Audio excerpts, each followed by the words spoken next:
I've been transported into an old abusive novel, and became the unlucky heroine who was abused. The Princess Jiangzuchi, the original owner, saved the dying Prince Yanzun when she was young, but was mistaken by him as his benefactor. Just 4 days after marriage, he knelt in the imperial study to divorce, and married the White Lotus, Bai Qingqing as his wife. He was even the one who issued the decree, ordered the massacre of the Zhang family, and now in front of outsiders, fragile Bai Qingqing is closing the door, is looking at me with jealousy. If I were her, would have hanged herself with a rope. How could she still have the face to live? What's so great about being a noble lady? They can't even hold a man's heart. Can't even hold a man's heart. I'm too lazy to talk nonsense with her. I stood up and grabbed his neck, and pressed him on the table. I turned around and poured the hot tea on his face. How dare you do this to me? I will definitely tell the crown prince, and let him teach you a lesson. Who are you calling a bitch? I am still the princess. Today I'll make an exception, to teach you the rules. What is respect? And what is a concubine? Bai Qingqing was scared by me, and saw someone outside the door, and immediately put on a concubine, a delicate and weak look of great grievance. She cried and came in. It's the prince's personal guard. Dr. Shen Yi, princess said that Miss Bai is a guest of the East Palace. The princess did this. The prince will be unhappy when he comes back.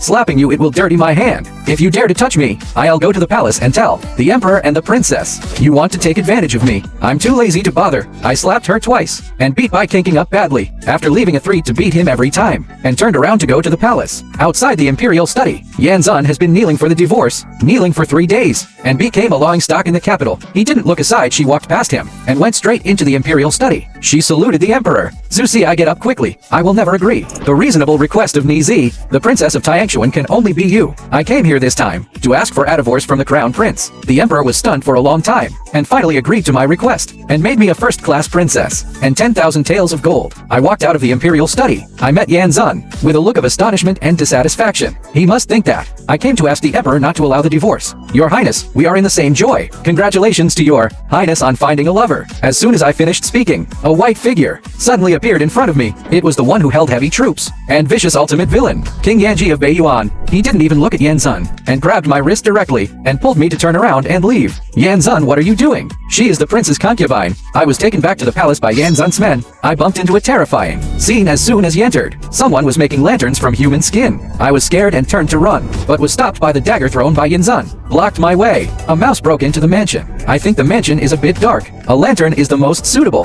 The princess is so beautiful. I haven't collected a beauty skin yet. He forced me to drink a bowl of unknown medicinal soup, and watched me gulp it down, with a hint of mockery in his eyes. Hey Emph, go. Remember to come to me on the full moon night. Otherwise I don't mind giving you a coffin. I ran out of the palace like I was escaping death. Just arrived at the door, I was stopped by Yanzun's carriage. He got off the carriage and walked towards me, with a look of astonishment and anger. Jiangzuchi, why did you agree?